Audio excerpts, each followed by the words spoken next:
Twitch has accepted the stream. What is Twitch? It's another platform. You know, everybody's competing in Silicon Valley.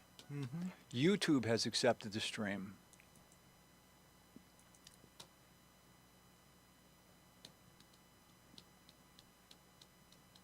And Facebook has accepted the stream.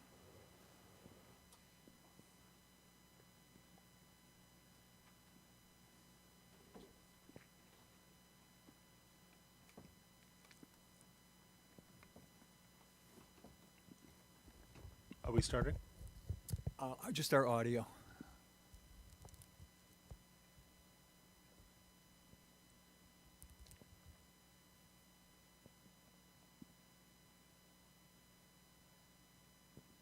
I'm waiting for you to give me the go-ahead. Okay.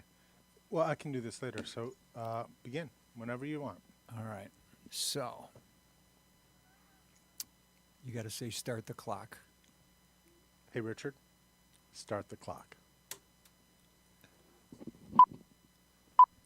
That's so cool.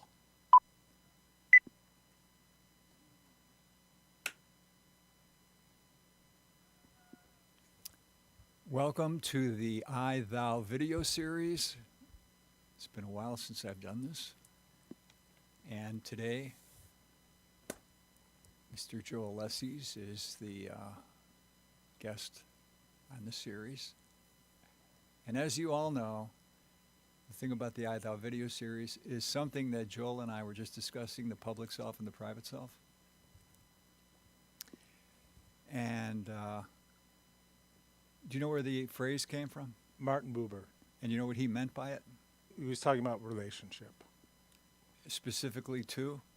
Well, an I-thou, I think he was talking about I-thou relationship in Judaism traditionally has been the relationship with a creator, but it's also interpersonally between people. Right. Yeah. Good way of explaining it. So, Martin Buber noticed that the only time a lot of people pray is when they want something. Mm-hmm. Meaning that their relationship to God is, what can you do for me? Mm-hmm. So God is not a thou, God is an it. Mm-hmm. See? And Martin Buber was saying, what if your relationship to God was of a thou, not an it? Mm-hmm. Would that change things for you? What do you mean, would? Do you perceive any entity greater than yourself as the creator of this? I live in a world in which there are no supernatural forces. I just corrected this on your chalkboard. I don't know if you saw that. I didn't. On Richard's chalkboard, he has that phrase, I live in a world where there are no supernatural forces. Mm-hmm. And I crossed out the no and I put only.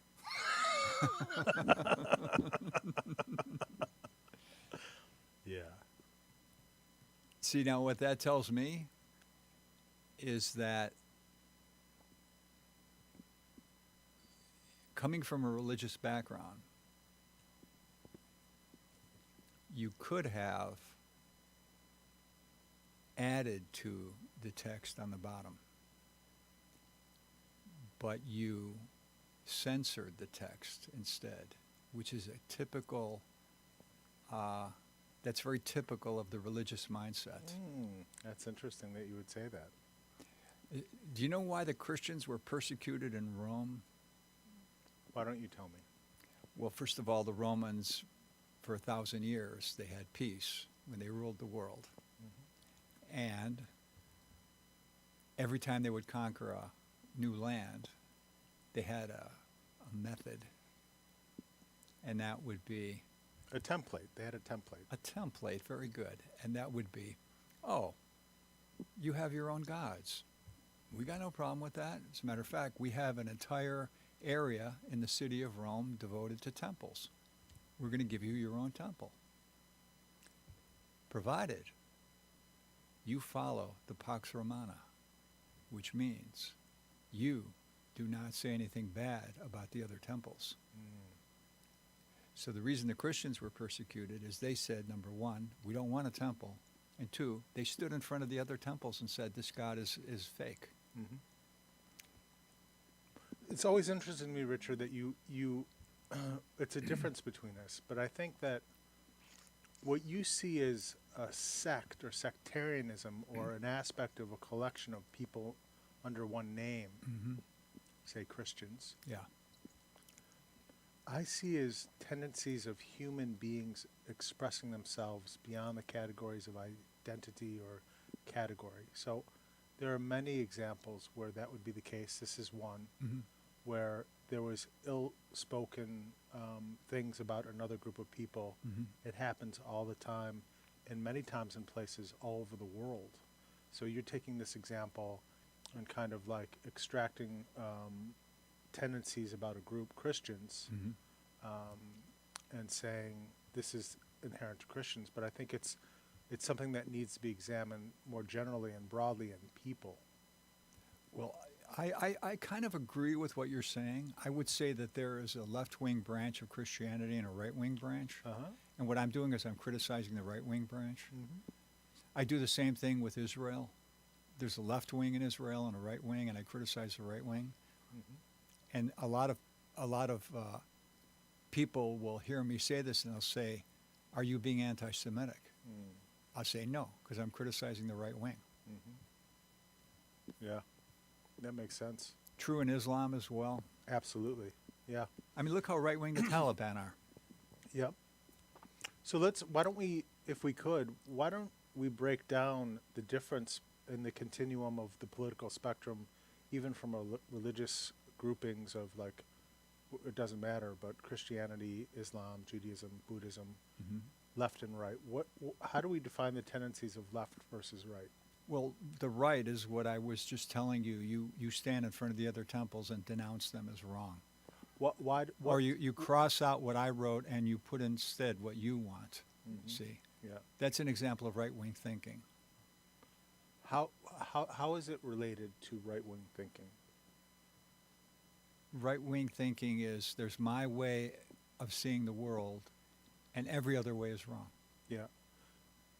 That's interesting. So it's the other word that's used often with right-wing is conservative. That it's a conservative view. Yep, I've heard them used interchangeably. But aspects of right-wing are also like nationalism, like seeing your nation as preeminent in relation to others. Or your skin color, Or your skin color. or right. your lifestyle. Yeah. Are there, it's interesting, are there positive qualities of the right that you can think of? No, Really? I can't. Yeah. I can't. Because if they had positive qualities, I mean, I'm at a loss. Like, Yeah. can you think of an example? Well, I just think of like this notion of like, which has been very skewed, just frankly, very, very skewed in modern times in America in 2023, Yeah. with like the onset or emergence of Trump as a political force. Yeah. It's sort of like developed into a cult of personality, Yeah. where people blindly follow what a figure talking head says Yes. as a truth, when it's not based in fact, it's not based in reality, it's not based in what's beneficial. So their identification with a person as they're seemingly holding them or holding their viewpoints or articulating for them, there's no rational basis for it. It's a total cult. But prior to the onset of Trump, I think that the idea of notion of sovereignty of the individual, in balance with community and country, was something that the right stood for that I don't necessarily have a problem with. Say maybe in the days of William F. Buckley. That or just generally the tendency, I think it, both left and right go through different iterations of evolution and devolution, devolving, and I think we're at a time now where the right is in just utter chaos. It's madness. It's insanity. Interestingly, I was just reading today that when the last Republican convention was held, Yeah. the president, Yeah. one of the goals of the convention is to nominate, put forth a nominee, But you know what the second goal of the convention is? What's that? Make a platform. This is Right. everything we stand for. Right. They did not make a platform. Yeah, that does not surprise me because they don't know what they stand for Yeah. until Yeah. they have to react to some kind of Until they can say the other side is wrong. they don't know what they stand for until it's outlined by the opponent Mm-hmm. what the opponent stands for because they have no basis, no backbone, no spine. Mm. And I really feel like that just makes sense that would happen because Trump himself, as far as I can tell, stands for nothing but his own self-promotion, Yeah. aggrandizement, Yeah. profit, his own name being known, Yeah. his own branding of himself, Yeah. not even standing for anything, but has figured out this sort of like Hitler or cult-like aspect of leading people blindly that he thinks he can do whatever he wants. But the truth of the matter is that in human beings, that may last for a little while. It is not sustainable. It is not sustainable. I came across an interesting thought experiment that I wanted to share with you. All right? Tell Yeah. me who in history said this. Okay.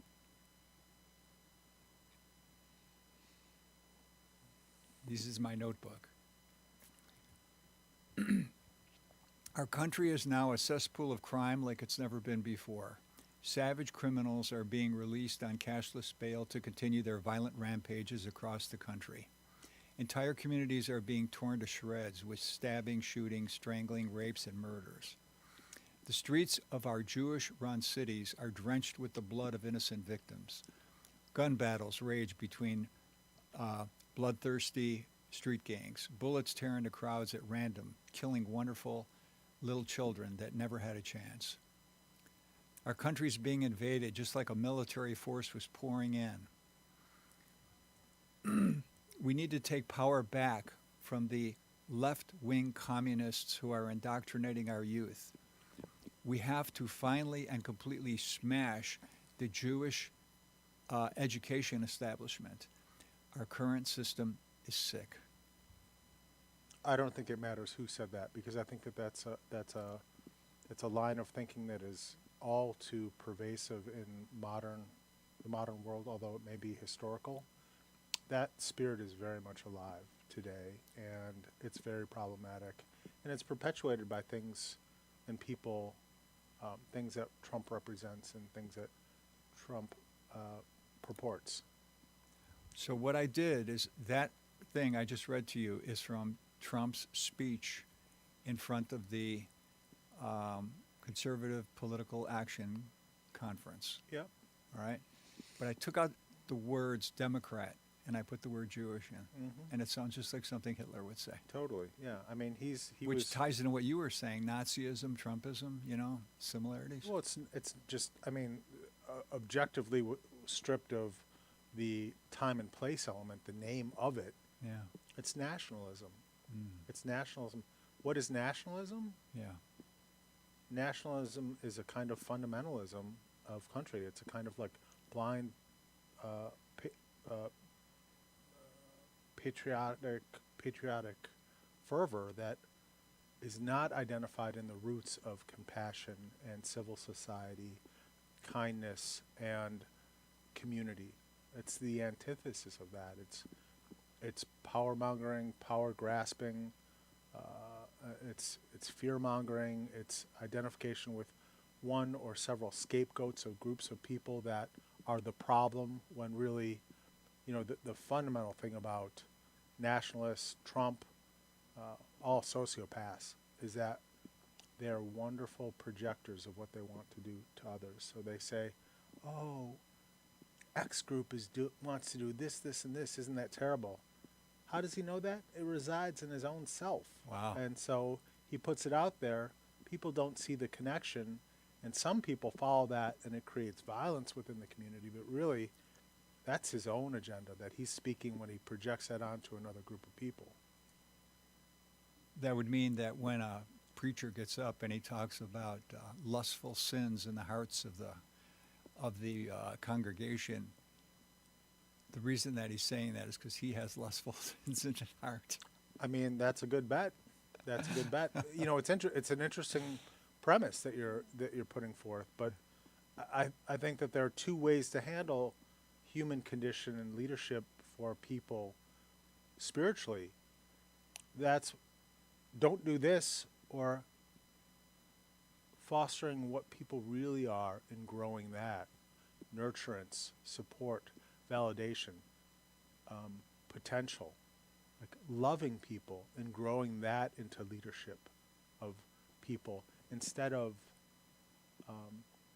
giving them a set of things that they shouldn't do X, Y, and Z because they're sinful. Like, that may be true, but like you're going to get a lot further with the true growth of people when you express love over hate.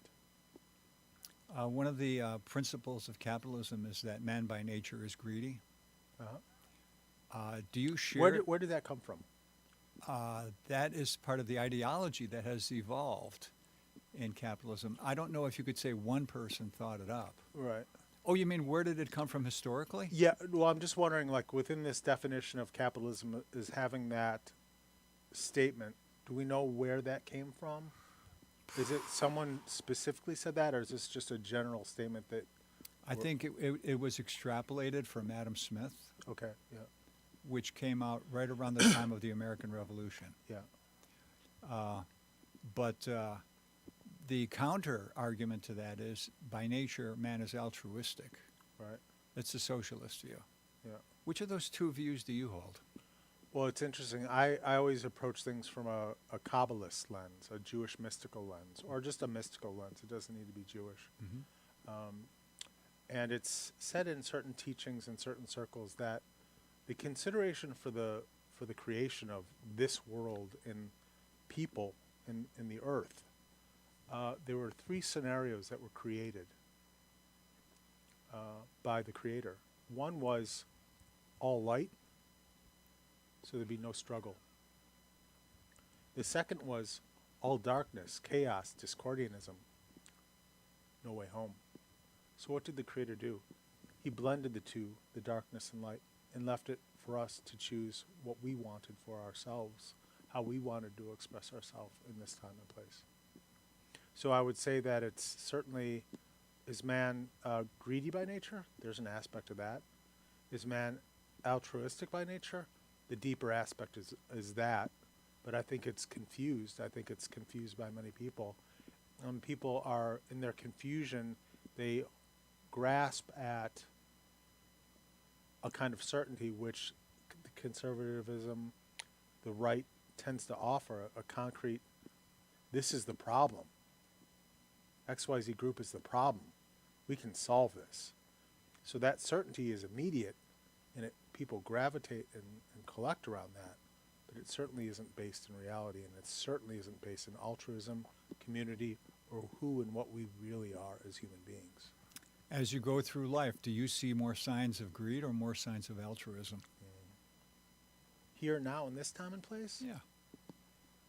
Well, I think that there's a tendency in us to overlook all, what is kindness? We see it, there's a tremendous amount of kindness that's overlooked. We take it for granted. Stopping at a red light is a form of kindness instead of going through it. So there's much more kindness and altruism, respect, than there is greed and hatred. I think the greed and hatred grabs the headlines because obviously, for whatever reasons, it seems attention grabbing. Somebody came up with an app, and it's kind of a simple idea. If a person is blind, they have a tough time when they go to the supermarket. They can't see anything. So somebody thought of an app. If you're blind and you go to the supermarket, you have your cane and you have your phone, you turn on the app and you say, I'm looking for vegetable soup. And then you point your camera at the shelf, right? Now, somebody is on the other end of the app, and they're saying, go a little lower, go a little lower, go a little lower. Okay, now go to your right, There, you have 3 different kinds of vegetable soup: Progresso, Campbell's, whatever. Yeah. Well, to make this app work, they needed volunteers who would devote a certain part of every day for free to just be on standby. So when the blind person went into the supermarket and said, "I want potato chips with no salt," oh, there it is, to your left, to your left. So they put out a call. Does anybody want to donate their time for free to help with this app? In the very first day, over 225,000 people volunteered. Yeah. Altruism. What does that tell you? What does that tell you about people beyond altruism? To me, it says altruism. I don't know about beyond. Yeah. Why? What other words would you use? Well, I think what I was going at was the sheer number of people. Yeah. That it's the Yeah. sheer number that's substantial, and Yeah. it's also. You said in the first day. Did you say in the first First day? day. Yeah, that people are looking for opportunities to give, and they may not know how. Yeah. Yeah. Very Yeah. well. I came across an interesting auditory experiment Did you? that I wanted to share with you. Yeah. It has to do with music, meaning, and memory. Okay. And here is the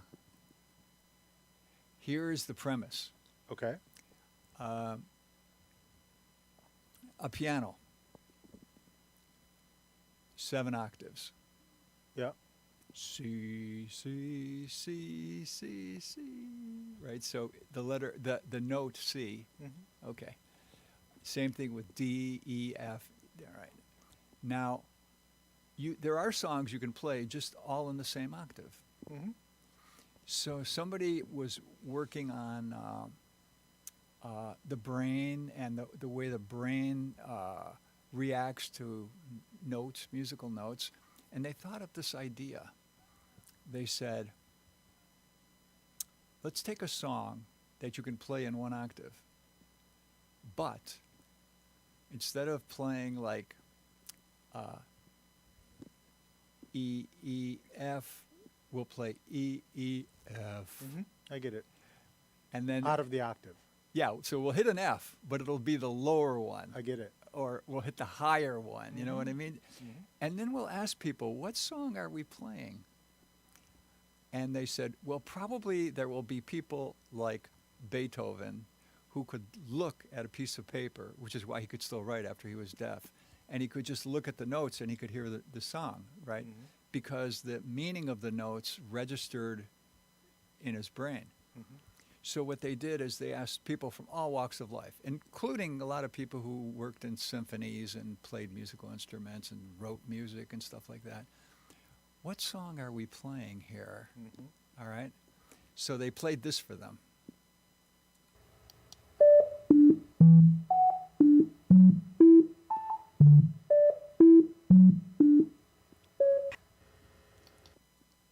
Less than 1% That's not distinguishable. Yeah. of the people could make out what that song was. Right. A very common song that most people know because it was outside the octave. Yeah, yeah.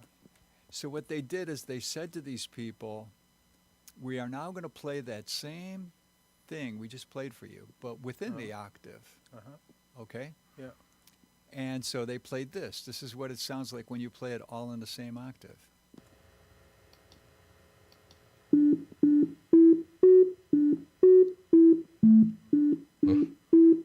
Yeah, it's so obvious. All right, so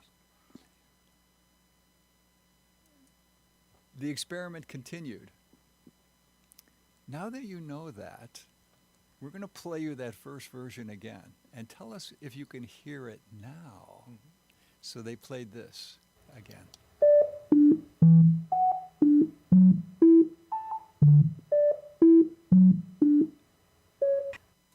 "90% of all the people said, I can hear Yankee Doodle." Mm. Why could they hear it after Right. but not before? Right. Yeah. And the people doing the experiment said, wow, this is heavy. This is really heavy here. Mhm. Let's ask the people from the philosophy department to comment on this. Mhm.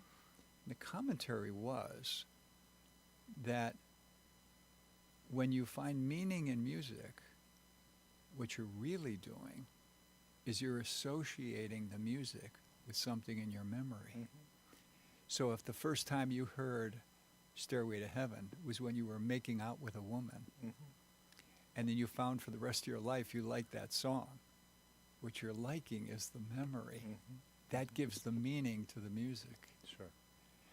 So it means that the philosophy people said, well, what this experiment is going to show is that the meaning is in our minds. Mhm. It's not in the world. Mm-hmm. That's that. I fully. That makes sense to me. That fully makes sense to me. Now, use that that understanding that I've just communicated to you, but apply it to religion. Well, sure, sure. That just makes sense. So, just to break it down, what you're saying, Richard, is that there's a word in psychology called phenomenology, and you're familiar with it because we've used it before. Yeah, except it has different meanings to different people. So, It does. What does yeah. phenomenology mean to you? For me, phenomenology, let me see. A crowded elevator smells differently to a midget. Yep. Yep. You follow that? I do. Yeah. Yeah. So, in other words, if someone were to say, describe the smell of an elevator, it would depend on how tall you were.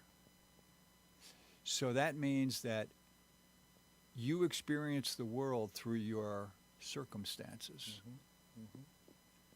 And that's how you form your picture of the world. That's my idea of phenomenology. Yeah. So what phenomenology in effect is doing is saying, nobody knows what the world is really like, but everybody knows how their circumstances interpret the world.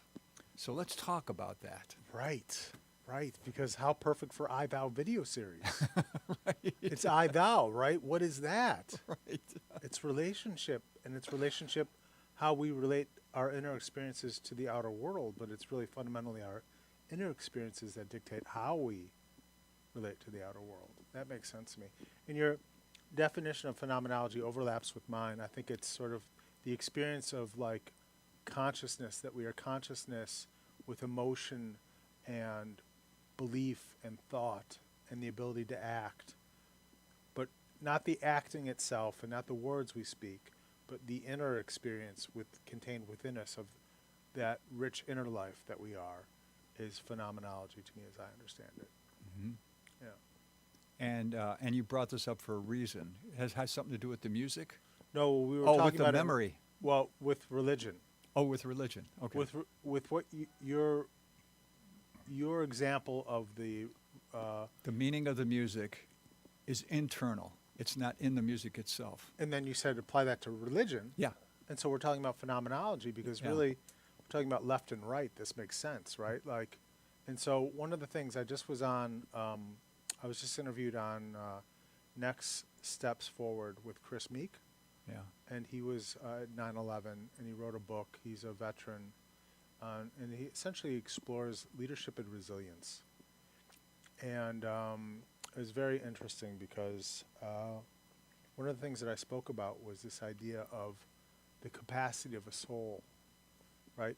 Every soul, and I know we're going to differ maybe in do souls exist, but like a soul being your consciousness is your Okay. soul. Okay. My consciousness is my soul. All right. The capacity of a consciousness or a soul to hold its obstacles, to hold its suffering. When and they will come for each of us, every one of us here will have obstacles, difficulty, and suffering on this earth. Mm-hmm. There are differing levels of capacity for individual consciousnesses or souls to hold their suffering. Mm-hmm. The smaller the capacity to hold your suffering, Yeah. the greater the reaction externally toward violence, towards aggression, Hmm. towards pain for others. Mm. a capacity of a soul that is large, that has a large capacity to hold its suffering and obstacles, will hold that suffering and extract the meaning of those experiences and translate it into a wisdom into the community. So that's sort of like, and if we want to lean left and right, I don't know if this is really so accurate, but Yeah. the left leans toward community. It leans toward understanding and forgiveness and compassion and helping one another. Mm-hmm. Larger souls. Smaller souls, not so comfortable with their experiences and their suffering, needing to make meaning out of it. How do they do that? They say, it's that group there. That group's the problem. Oh, okay. Maybe it's not me. I can't hold this, but like that's the problem. I can solve that by acting out against it. Are you familiar with some of the writings of Kierkegaard? Yeah, yeah. One of the things Fear that and Trembling, The Night of Infinite Resignation. very Yeah. good, very good. And one of the ideas that he proposed is that in every single person's life there is a level of stress. Yeah. If you can tolerate your stress, you can say to yourself, I am happy. Oh, yeah. And if you cannot handle your level of stress, you can say, I am in despair, I am depressed, I am suffering. Yeah, yeah. But you notice one thing that's missing is people with zero stress in his worldview. And that makes a lot of sense to me, because I've never met a person with zero stress. Have you? It doesn't exist because to be incarnate, my view is that we're the interface of two things, Richard. We're a timeless element that is eternal, but it's not eternal. It's eternal has a time element of it when you say eternal. Yeah. It's beyond the dimension of time. It's beyond the dimension of space. It is formless and empty, limitless, without distinction or definition. It is of itself free. It's freedom. And so we're that's our soul, our consciousness. But we're in this meat sack, this rice bag, this container, this body. So we're playing with this interplay of like what is formless and essentially at its core love, pure expression of love, interface with the limits of the physical body and the physical reality. And so how we negotiate that is dependent upon many different factors and circumstances, but essentially the primary determinant of our experience is how deeply do we overcome the obstacles that prevent us from serving? Mm-hmm. How deeply do we overcome this tightening and constriction of what we are into a barnacled experience where we think the world's the fucking problem. It's not me. And I'm going to change the world because I'm going to eliminate it. Versus accepting what is Mm-hmm.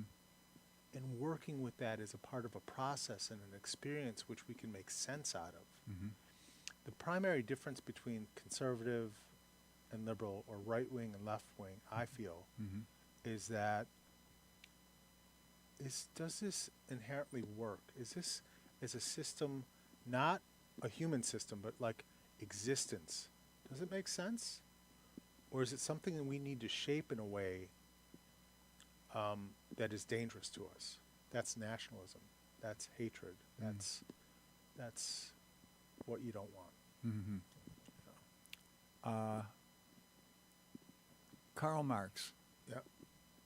said, Nice Jewish boy. said there are 4 things that one should do for good mental health. What's that? Number 1, identify and overcome the barrier between you and nature. Yep. I fully agree with that. Number 2, Yep. identify and overcome the barrier between yourself and other people. Fully agree with that too, but it must be in a way that is specific to each person and safe. So there are times where people do present dangers to us that we must honor. Number 3, Yeah. identify and overcome the barrier that's preventing you from understanding the economic system. Okay. I mean, to me that's a superficial request, but okay. Well, you'd have to point out to me something that you do that isn't affected by the economic system. I don't think you can. Oh, certainly I can. It's called breath. It's called smile.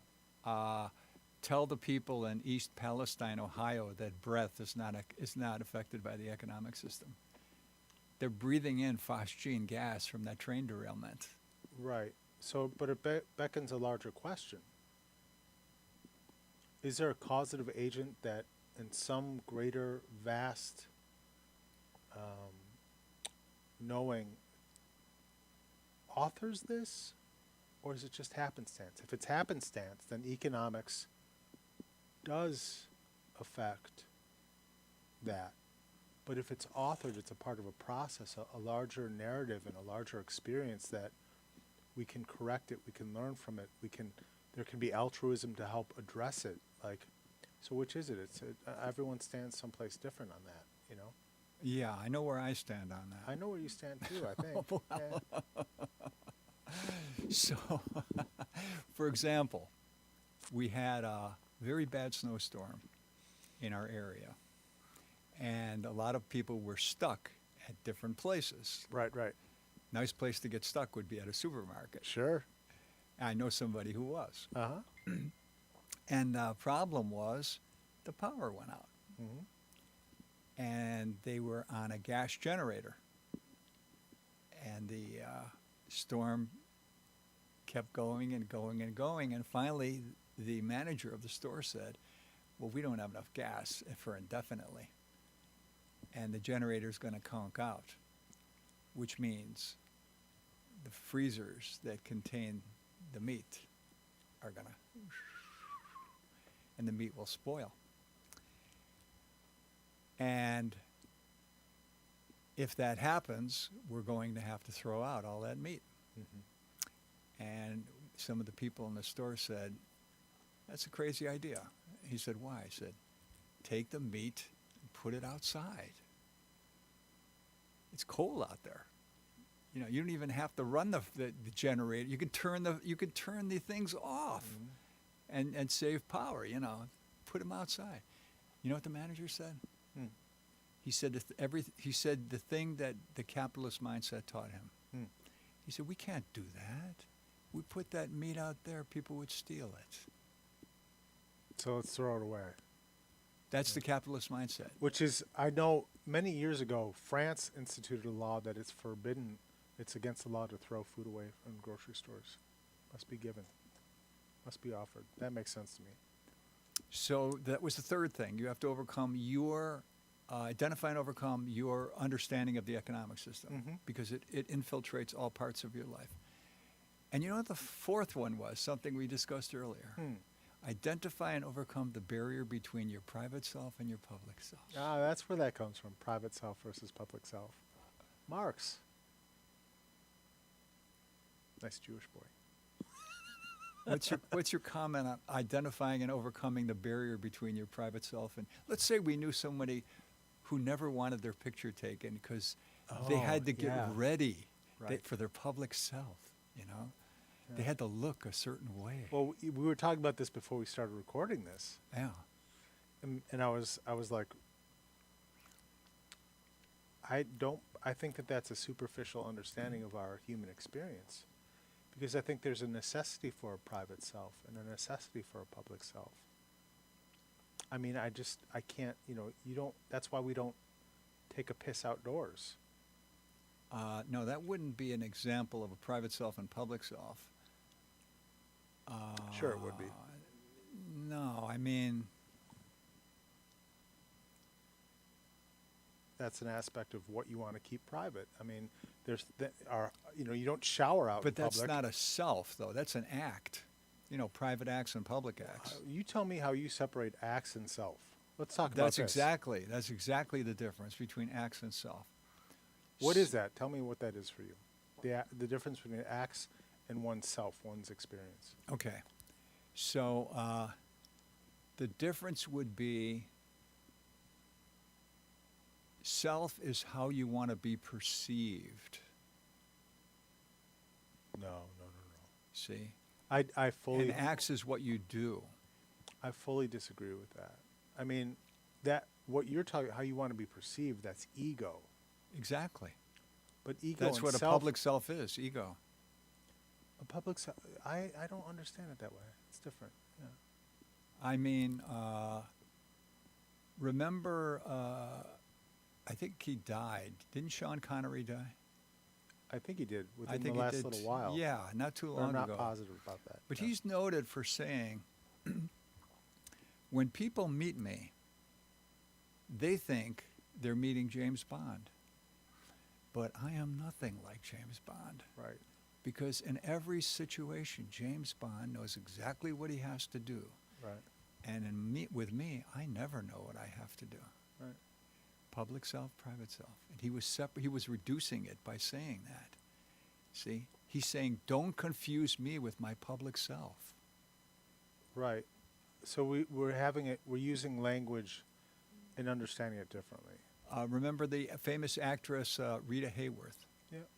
She had a very popular movie in the 1940s or 50s called Gilda. Launched her career, Sure. everything. Okay. Sure. And at one point in her life, an interviewer said to Rita, "You've been married and divorced 5 times. That seems like a lot. Is there any thread going through why that?" And she said, "Yeah, there's a definite thread. Because a lot of men that I meet go to bed with Gilda, and they're disappointed when they wake up with me." Right. Public self, private self. Right. I understand what you're saying now. Yeah, but it's my understanding of that is different. What is your understanding? Well, public self versus private self would be like, in a certain tradition, they outline this, that how we engage community, right? How we engage community, that's how I understand our public self. How we engage, how we are, like when I go to Cafe Aroma, I go there all the time. Mhm. Cafe Aroma, I love it. Yeah. I go there and I'm at ease on myself, but it's a public interaction. It's a community interaction. So it brings out a different side of me than, say, when I'm at home or with people that I care about that are in my family, my intimate family or my soul family, Mhm. And I'm different with them than I am. I'm less guarded with those people, hopefully, than I am in community. So Mhm. that's my understanding of private self versus public self. But what about for other people? What do you mean? Well, like take, for example, Alex Jones. Mm-hmm. He's the one who accused the people I'm at well Sandy aware of Hook. who he is. Okay, Yeah, all right. yeah, yeah. What do you think he's like when he's at home? I know this, Richard. I have limited time on this earth. It's already outlined, and I do not want to waste my time with that expression of lie, deceit, and filth. That to me is not something that I see it, I notice it, I make note of it, I observe it, I shelve it away, but I don't want to take my free time to examine that person. I see. It's just not worth my time. Do you get the impression that Trump has a different private self from his public self? Oh, yeah. I do too. Yeah, yeah. Yeah, Yes. yeah. And I don't think it's healthy. Right. So if we're going to talk about things from a Mental health. well, mental health, certainly there's no separation between mental health and spirituality from where I sit. I mean, one of the big things that I feel is necessary for mental health is the understanding of meaning.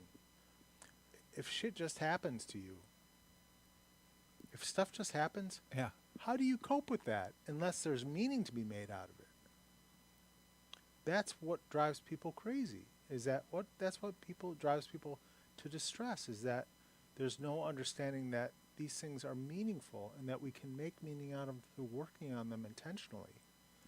And so someone like Trump he's not even at that level of understanding. Like, my understanding of Trump is that, he identifies as a man, Donald Trump, Mm-hmm. with no spiritual dimension. His faith is in his own power to exert his influence in ways that he deems for himself, motivated by profit, greed, and name. And there's not much beyond that for him. Now, within him that is hidden and buried, and in every being, there is that capacity for meaning. There's that capacity for the spiritual dimension, but it is closed off in some. And we've talked about left versus right. And we talked about that, the capacity of a soul to hold its suffering. I'll say this, and I say it unequivocally, and I say it kind of like it's just true, but like Donald Trump's a very small soul. Very, very small soul. Doesn't Not- have the capacity to hold the suffering. Doesn't know what the fuck he's doing, but has figured out like a little child playing it with a what are those, mobile. You know, if I knock this, this happens. But his understanding of what that is and its repercussions is zero. He has no idea what he's doing. He doesn't understand the influence of karma on his actions. So like everything that we put out, we are in an unseen field here. It's not seen to us, it's hidden. You can experience it through meditation. But what that unseen field is, it's mathematical, it's exact.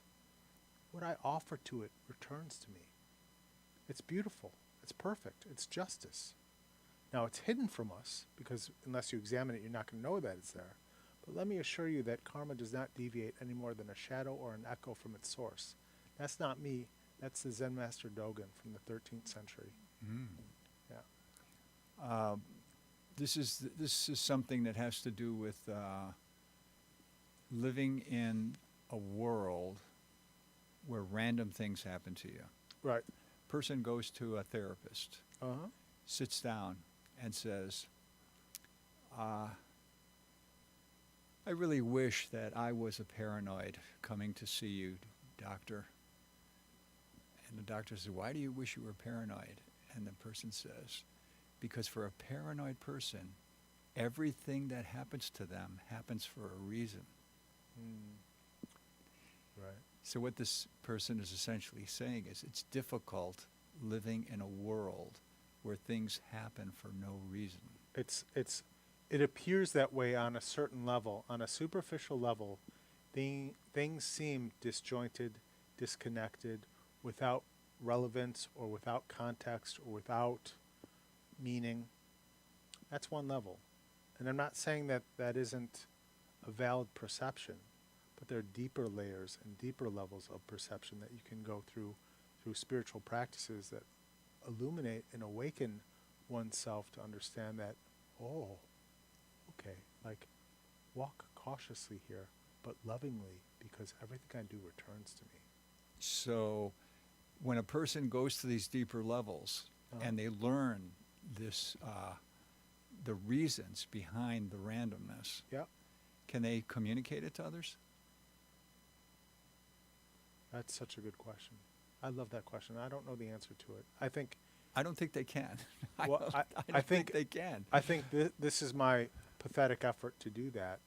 I don't know that it's effective, but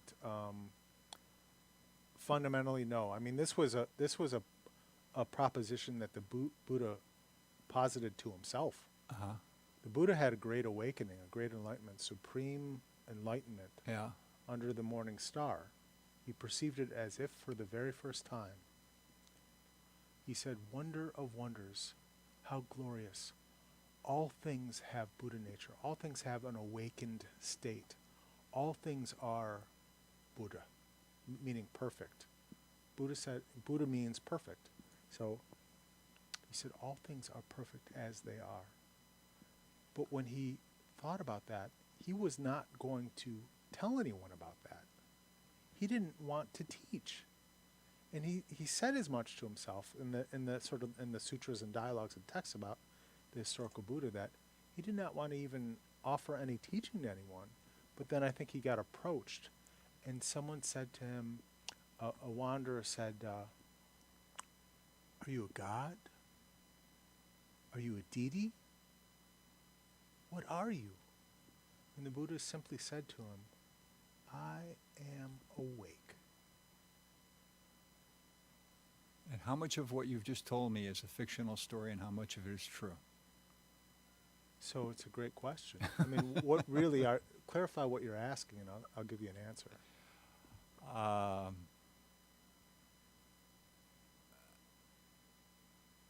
Clarify what I am asking. I mean, is in, I'll- as much as we read the newspapers from last week, or 27 or however many at the time of the Buddha, 25 or 2,700 years ago. Mhm. I mean, what do you ask? You're asking me for like, what are you asking me for? I'm asking you for. I'm trying to conjure up an awareness of the role of fiction in our worldview. The role of fiction in our worldview. Yes. Why do you want to do that? I'll give you an example. But why do you want to do that? Yeah, Because I want to believe as many true things as possible. I'm with you, and I want to believe as many true things as possible too. So we And- agree on that. And I think you're on dangerous quicksand when you're talking about these things about the Buddha, because I think this is all fiction. Now, let me give you. I mean, what about Karl Marx? Do we know that Karl Marx actually authored what the Communist Manifesto? Do we know that for a fact? No, but okay, we know with then we're on the same ground. No. There are degrees of probability. There are degrees of probability. I say this often. So Yeah. what is the degree of probability that this character you've created, or this character that you're representing, represents reality? Well, if we're talking about the character that I'm conveying or representing, and Yeah. you're talking about the Buddha, Yeah. we can do a comparison and contrast between him and Karl Marx Okay. and their influence. Mhm. Now, if I tell you a lie, do you think that that lie will last a very long time? Will people believe that? Will people believe a lie? Will it last a long time if there's no truth in it? Well, look at the lies that Hitler told, and a lot of them are still believed. Well, right. I mean, so Yeah. we could argue about that, but how is he looked at generally by like every major nation in the world? As a liar. Okay, so that goes to my point. What I'm saying is that the influence of the Buddha, you look at how many Buddhists there are in the world today. If what he said was lie or a fiction or not Mhm. truth, there was no element of truth to it, how would it persist through thousands of years? Comfort. Oh, Richard.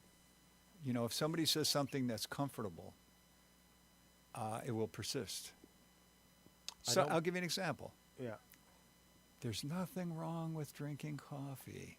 Go right ahead. Drink caffeine. Put caffeine in your body. Right. There's nothing wrong Right, with right. it. Right. But and then you show somebody, if you take a spider and you put a little dab of caffeine on its back and then watch its web the next day and how messed up that web is, mhm. they will say, "Oh, that only applies to spiders." Because there's nothing wrong with coffee. It's perfectly okay. Did you ever try to quit coffee? I did. It was horrible. I started getting headaches and everything. Well, what is that telling you? Nothing. Because there's nothing wrong with drinking caffeine. Right, but I mean, this goes to something else. I don't think this goes to validity and truth or lie and deceit. Well, it shows that if something is comfortable, people are seduced into believing it.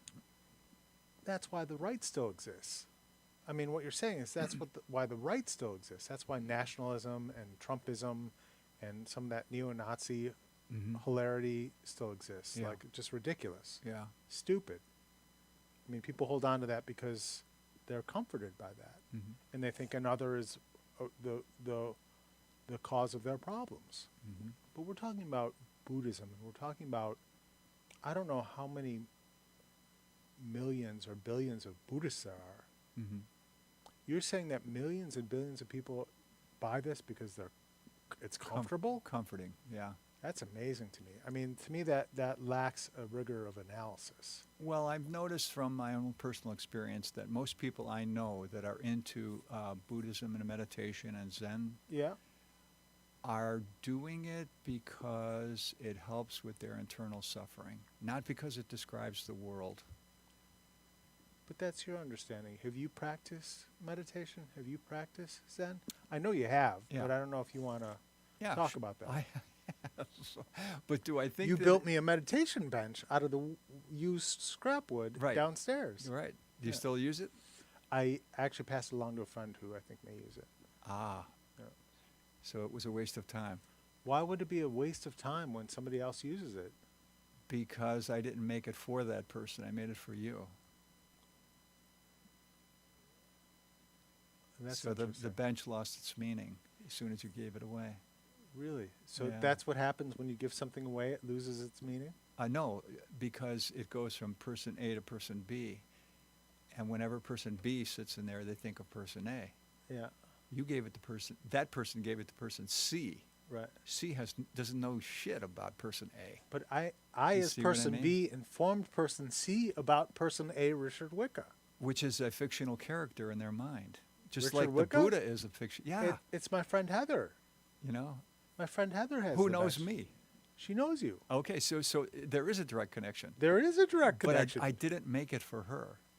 And I didn't make it with her. Right. But that bond still exists between us. I'm sitting here now. Between you and her? No, between you and I. Okay. Yeah, yeah. So it makes me wonder if I should do things together with you in the future. Oh, yeah. Okay. I like that painting you gave me so much. I gave it away to somebody else. Let's talk a little bit about Marxism, shall we? You're a Marxist, right? Yeah. Okay. What is one of the fundamental tenets of Marxism? Please tell me. In regards to That economics is the foundation of consciousness. that may be true. That we've debated this before publicly Mhm. in our public personas. Yeah. Whether that is or is not true, I don't believe that for a moment, but you do, and I respect that.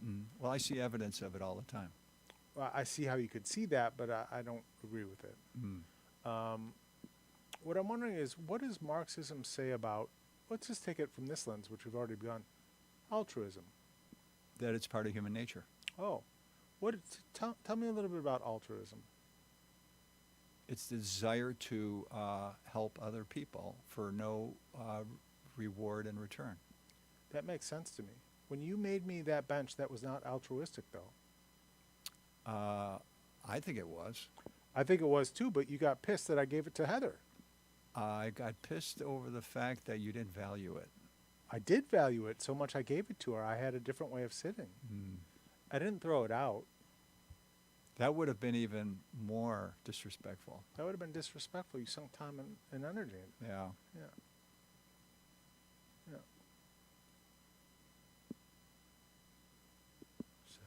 So John Wayne, Mm-hmm.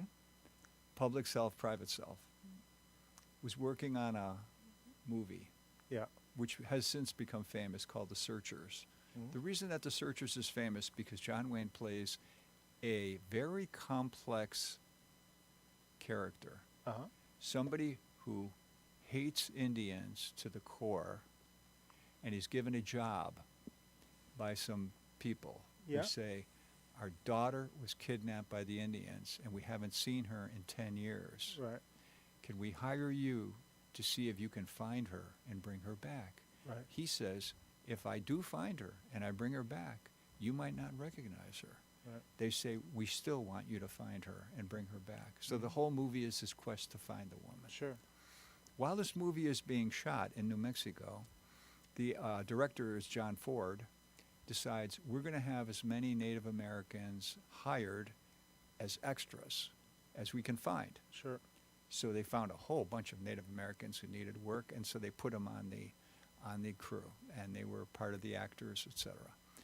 One day they were getting ready to shoot a scene, and John Wayne looked over, and one of the actors who was an extra was crying, and he went up to her and said, you know, what's going on? You're crying. And she said, yeah, my kid is sick, and I don't really know if he's going to pull through. And he says, what's his symptoms? She says, he's got a fever, et cetera, et cetera. And he says, hold on a second. And he calls over his, I guess you would call it his assistant, Yeah. because John Wayne was not going to live in New Mexico during the shooting of this movie. So he Oh. flew in every day on a private plane. Sure. And his assistant flew the plane. Right. He says to his assistant, this woman's going to tell you where she lives. He's going to write down the directions and authorization for you to get her son. You go there, get her son, fly the son to a hospital in the capital city of New Mexico. Uh-huh. Put him in a hospital room, have him find out what's wrong with him, and put it all on my tab. Yep. Okay. Then it was time to shoot the movie. Ready? Action. I hate Indians. I've hated them my whole life. Public self, private self. Right, right. People who did not know that anecdote about John Wayne would think he was the public self. Right.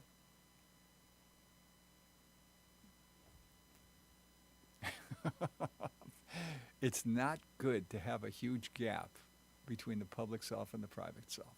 I agree with that. You know, the biggest lesson that I've learned in my incarnation, and this incarnation is Joel, is moderation. Everything in moderation. You want to say goodbye to the people? Well, I do. I just, you know, I'm astonished by always the gentle, genuine energies between us that are so meaningful and instructive to me. You've presented, you know, I have a podcast, Unraveling Religion, which you, through your mentorship, helped me found and develop. And I've been doing it since, if you can believe this, Richard, 2007. And 2007, November 2007 was my first episode of Unraveling Religion. I don't know if you remember this. I did it with my old creative writing mentor, Mage Reagan. And you said what a wonderful guest he was. I don't know if you remember that. But he passed. I believe it was a phone conversation. It was a phone Yeah. conversation, and he passed away in 2018. Mm. But I had 2 shows with him. One, I may edit that first one. I couldn't string a sentence together. I was so nervous and uncomfortable, and I've just grown in that way, and that's due to your mentorship. And I'm so deeply appreciative of our friendship, of you, everything you offer here at Home of the Future, and to the people. I just, you know, just hope you have friendships and friends like Richard in your life. All right. I will turn off the recorder, send you the links. Okay.